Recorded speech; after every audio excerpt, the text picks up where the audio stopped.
Welcome po ulit mga kasabog sa bagong episode natin ngayon. At ang pag-uusapan po natin ngayon ay tungkol po sa tapang at tibay ng ating mga manok panabong. Para po sa akin, meron po tayong apat na batayan sa pagiging matapang at matibay ng ating mga alagang sasabungin.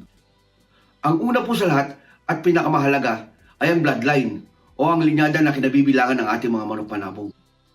Sa panahon ngayon mga kasabong, marami na masyadong mga linyada ang nagpasalin-salin sa mga manok at minsan hindi na tayo nakakasiguro kung ano talaga ang lahi ng karamihan ng ating mga alaga.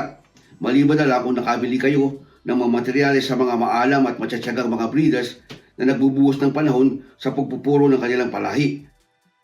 Gayunpaman mga kasabong, meron talaga mga linyada na nagtataglay ng mga ganitong katangian na inihalo ng mga sinaunang breeders para makapagpalabas ng mga matatapang, matitibay at malalakas na sasabungin. Ang mga taong tulad ng mga Irish, mga Amerikano at mga Espanyol ang mga unang nagka-interes na gumawa nito dahil sa hilig nila sa larong sabong. Ilan lamang sa mga babanggitin ko mga linyada dito ay ang White Hackle, Hatch, Albany, Claret, Kelso, Rubble, Butcher, Blues, at kasama na rin po ang mga unang sumikat na mga Grays ni Duke Halsey, Hugh Norman at Colonel Madikin. Ang mga lahi pong nabanggit ko dito ay may natatanging tapang at tibay sa laban. Sa panahon ngayon, marami na rin mga bagong lahi na galing sa kanilang linyada ang nagpapakita na mas iba yung tapang at tibay sa loob ng ruweda. At marami na rin tayong mga kababayan ang nagmamay-ari at nagpapalahay nito. Ang pangalawa po na magsisiguro ng tapang at tibay na isang manok ay ang kanilang edad. Natural po na mas matibay sa laban ang mga mas magugulang na mga manok. Kaya naman sa mga hack fights at derby ulutan, sila mga dapat isalang. Maliban na lamang kung sa stag derby ang labanan, kung saan ang mga batang manok ang isinasali. Ang pangatlo po na malaki ang may tutulong sa kanilang pagtibay at pagtapang ay ang pag-ensayo o ang mga training exercises. Dito po, ang mga manok ay sinasanay upang ma-develop ang resistensya sa hirap at pagod. Ito po yung tinatawag na endurance and stamina. Nagsisimula na po ang training sa paglagay pa lang sa kanila sa cord walks at pagbibigay rin po ng mga natural pain exercises tulad ng scratch, running at flying.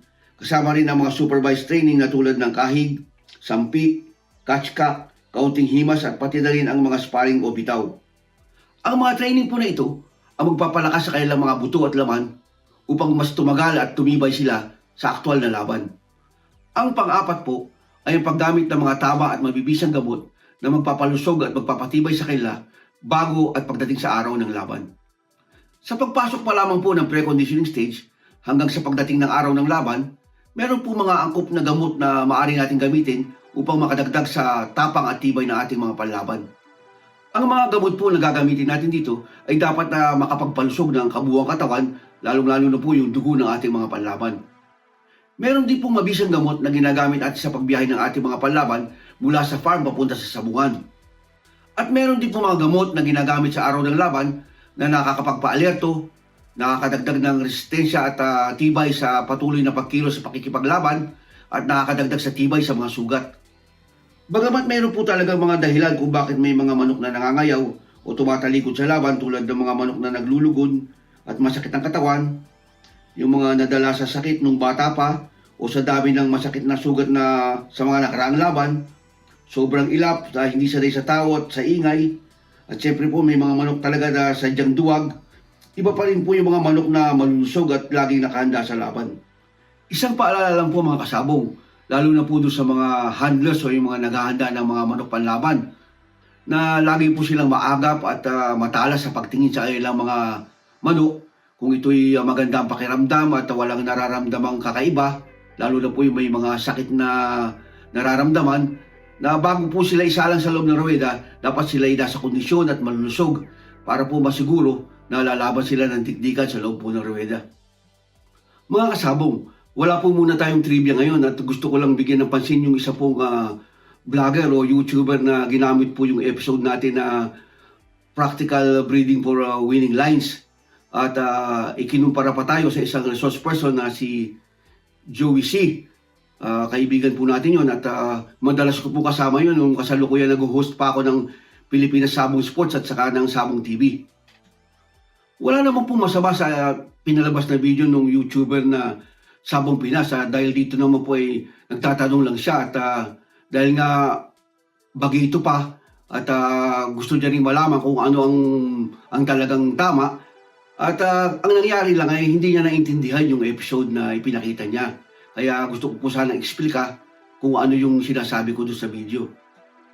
Doon po sa episode ko na ipinakita niya na practical breeding for winning lines, ang tinutumbo ko po doon ay hindi po yung mga ilalabas na anak na yung kasarian o yung gender. Hindi po yun ang sinasabi ko. Ang sinasabi ko po doon, yung mga anak na ilalabas na magiging winners o magiging winning lines na tinatawag.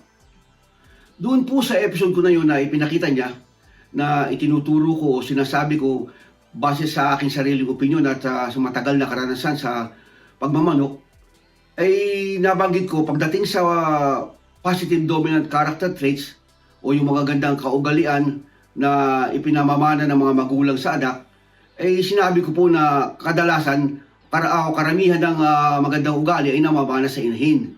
Ito po sa aking experience at sa aking naranasan sa pagbibreeding.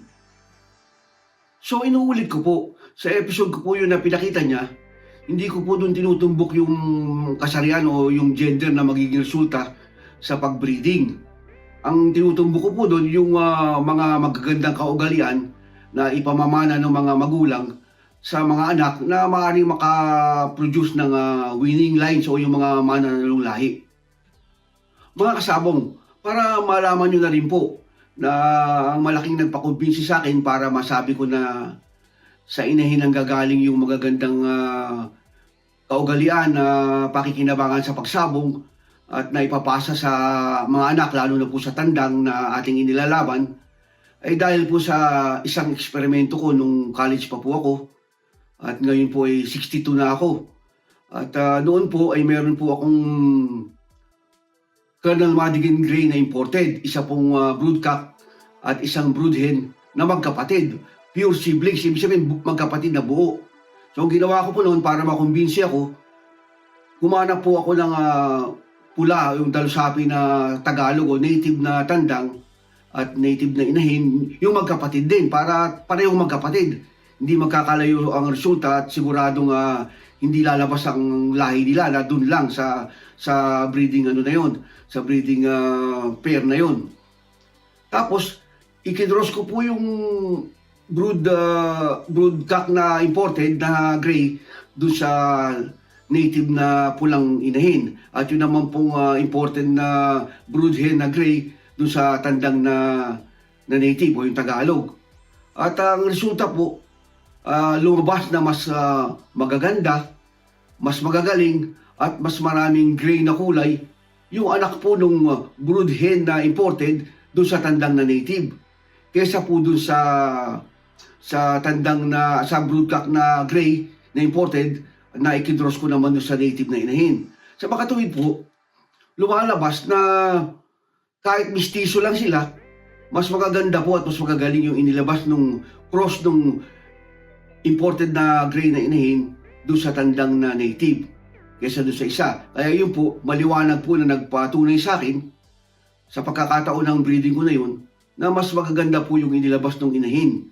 Magaling, pati sa kulay, mas maraming gray, mas maganda ang features. Kaya yun po ang eksperimento ko na sinasabi ko sa inyo doon sa episode na yun. Nasa inahin po nanggagaling yung mas magandang kaugalian, yung dominant na positive character traits. Mabalik naman po tayo doon sa ka-YouTuber natin, sa si Sabong Pinas, na yung mga videos niya more on, bagamat more on business, marami din naman mga tao na nakaka-relate sa kanya, no? At alam naman natin na medyo bata pa. At believe din ako sa sa pahulugan niya dahil siya lang ata ang gumagawa nun. At good luck sa kanya, good luck sa negosyo niya. At alam mo na, yung mga hulugan na yan, parang yun yung maraming mga Bombayang o masenso dyan, yung nagpapahulog. Alam niyo na, yung ngayon, mekos-mekos lang yun eh. Kaya good luck sa'yo, kid, at sana umunlad pa yung negosyo mo. Maraming salamat po ulit mga kasabong. At abang-abang na lang po sa next episode natin. At huwag po kalilimutan na mag-like, share, and subscribe dito po sa AG Game Foul TV. At i-follow nyo rin ako sa AG Game Foul Facebook. At tandaan po, sa comment section po ang mga tanong at doon ko po kayo sasagutin sa comment section sa Facebook, sa AG Game Foul.